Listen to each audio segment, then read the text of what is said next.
Selamat pagi untuk kita semua. Oke, terima kasih atas kesempatan yang diberikan kepada kami. Kami kelompok 6 akan membawakan materi tentang hukum Archimedes. Sebelum kami membawakan materi tentang hukum Archimedes, kami akan memperkenalkan diri kami dan saya Martin Asabansa selaku moderator dan materi yang pertama. Pignat Teli Maria Unaraja, pembawa materi yang kedua, dan Sisilia Mulyati, pembawa materi yang ketiga, dan materi yang terakhir akan dibawakan oleh Jultina Maria Meo Ledo. Dan saya sendiri yang akan menjelaskan tentang sejarah hukum Archimedes. Nah, hukum Archimedes ini pertama kali dicantumkan oleh seorang ilmuwan dan dikemukakan dari Yunani pada tahun 287 sampai 212 sebelum Masehi, bernama Archimedes. Archimedes ini adalah seorang ilmuwan yang menguasai berbagai macam bidang ilmu pengetahuan, mulai dari matematika, fisika, teknik, astronomi, sampai pada filsafat. Dan materi yang akan menjelaskan selanjutnya akan dijelaskan oleh teman saya. Adapun bunyi dari hukum Archimedes yaitu apabila sebuah zat atau benda dimasukkan sebagian atau seluruhnya ke dalam suatu zat cair, maka benda tersebut akan mengalami gaya ke atas yang dimana besarnya sama dengan massa jenis zat cair yang dipindahkan oleh benda tersebut, yang dimana memiliki rumus gaya sama dengan massa jenis dikali dengan gravitasi dan dikali dengan volume. Sekian presentasi dari saya. Materi selanjutnya saya berikan kepada teman yang bertugas. Baik, saya akan melanjutkan materi yang berikut, yaitu syarat keadaan hukum Archimedes. Di mana syarat keadaan hukum Archimedes itu ada 3, yaitu terapung, melayang, dan tenggelam. Yang pertama, terapung terjadi ketika massa jenis benda lebih kecil daripada massa jenis fluida, di mana gaya berat benda lebih kecil daripada gaya angkat ke atas, dan volume tercelupnya lebih kecil daripada volume benda. Yang kedua itu melayang, terjadi ketika massa jenis bendanya sama dengan massa jenis fluida,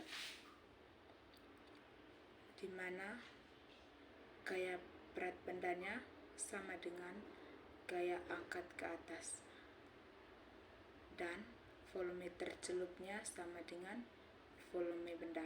Yang ketiga, tenggelam, terjadi ketika massa jenis bendanya lebih besar daripada massa jenis fluida, di mana gaya berat bendanya lebih besar daripada gaya angkat ke atas, dan volume tercelupnya lebih besar daripada volume benda.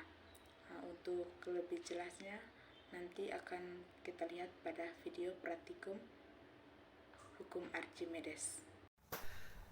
Berikut adalah contoh penerapan hukum Archimedes dalam kehidupan sehari-hari. Yang pertama, balon udara. Hukum Archimedes tidak hanya berlaku untuk benda cair, tetapi juga dapat berlaku untuk benda lainnya seperti udara. Kenapa bisa? Kita ingat kembali dengan konsep hukum Archimedes, di mana jika ada dua massa jenis yang berbeda akan dapat menyebabkan terjadi sebuah reaksi fisika. Hal tersebut dapat berlaku pada balon udara. Mengapa balon udara dapat melayang dan jika dilepas akan terbang ke atas? Hal ini terjadi karena udara dalam balon udara dengan dipanaskannya, maka massa jenisnya menjadi lebih kecil daripada massa jenis udara di sekitarnya, sehingga membuat balon udara tersebut dapat melayang di udara. Cara kerja balon udara ini sangat sederhana teman-teman, yaitu dengan cara memanaskan udara di luarnya sehingga balon udara mengembang dan dapat naik atau melayang ke atas. Udara yang lebih panas akan lebih ringan karena massa per unit volume lebih sedikit. Yang kedua yaitu kapal selam. Kapal selam juga merupakan salah satu contoh penerapan hukum Archimedes. Jadi, kapal selam ini merupakan suatu kapal yang bisa melakukan 3 keadaan sesuai dengan hukum Archimedes, yaitu mengapung, melayang, dan menyelam. Kapal selam ini mampu mengatur massa jenisnya dalam air agar bisa mengapung, melayang, dan menyelam. Caranya adalah dengan mengeluarkan atau memasukkan air untuk mengurangi atau menambah massa jenisnya, di mana jika kapal akan menyelam, maka air laut dimasukkan ke dalam ruang cadangan, sehingga berat kapal bertambah. Pengaturan banyak sedikitnya air laut yang dimasukkan menyebabkan kapal selam dapat menyelam pada kedalaman yang dikehendaki. Jika akan mengapung, maka air laut dikeluarkan dari ruang cadangan. Yang ketiga yaitu kapal laut. Berbeda dengan kapal selam, kapal laut hanya bisa mengapung saja. Kapal laut ini meskipun umumnya terbuat dari baja atau besi, tetapi bisa mengapung di atas air. Hal tersebut bisa terjadi karena gaya angkat kapal sebanding dengan berat kapal. Kapal laut memiliki bentuk berongga di dalamnya, sehingga volume air yang dialihkan akan lebih besar dan gaya angkat ke atas pun juga menjadi lebih besar. Yang keempat yaitu jembatan apung. Jembatan apung sendiri ternyata juga menerapkan hukum Archimedes dalam pembuatannya, di mana jembatan apung ini dimanfaatkan sebagai jembatan penyeberangan sederhana yang berada di atas permukaan air. Dengan terdiri dari kumpulan rum-rum kosong, tertutup rapat dan disusun sedemikian rupa serta terikat satu dengan yang lainnya dan menjadi sebuah jembatan. Jembatan apung akan menghasilkan gaya apung di permukaan air serta gaya tekan ke atas yang kuat dan mampu menahan beban orang. Mengapa jembatan apung atau jembatan ponton ini bisa mengapung? Karena drum kosong itu memiliki rongga yang berisi udara di dalamnya. Yang kelima, hidrometer.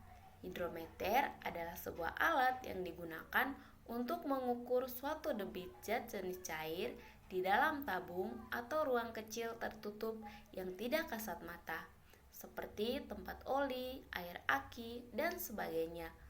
Hidrometer berfungsi untuk mengetahui zat cair sudah pada tingkatan tertentu, apakah telah habis atau masih tersisa.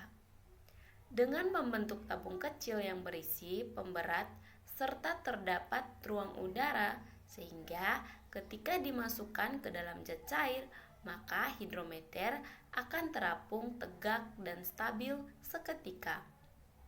Hidrometer sendiri menggunakan prinsip Archimedes dalam proses pengukurannya, di mana alat hidrometer yang dicelupkan ke dalam zat cair akan menghasilkan atau menimbulkan gaya tekan ke atas yang membuat zat cair yang terangkat sama dengan massa hidrometer yang masuk sebagian ke dalam zat cair tersebut.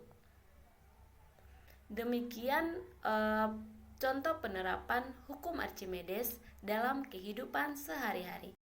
Berikut adalah praktikum hukum Archimedes. Alat dan bahan yang digunakan yaitu sendok, air, gelas, garam, dan 3 butir telur. Percobaan yang pertama itu menggunakan air biasa, lalu masukkan telur ke dalam gelas yang berisi air biasa, dan terjadi peristiwa telur tenggelam karena massa jenisnya lebih besar daripada massa jenis zat cair. Yang kedua yaitu tambahkan 3 sendok garam ke dalam gelas yang berisi air, lalu diaduk, kemudian masukkan sebutir telur dalam gelas yang berisi air garam dan terjadi peristiwa telur terapung.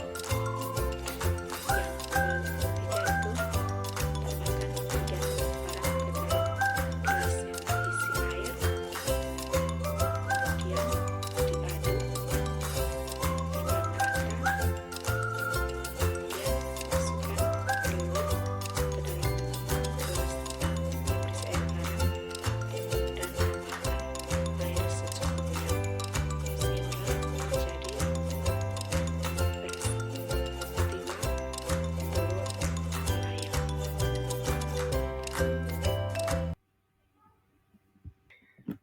Sekian presentasi dari kelompok kami tentang hukum Archimedes.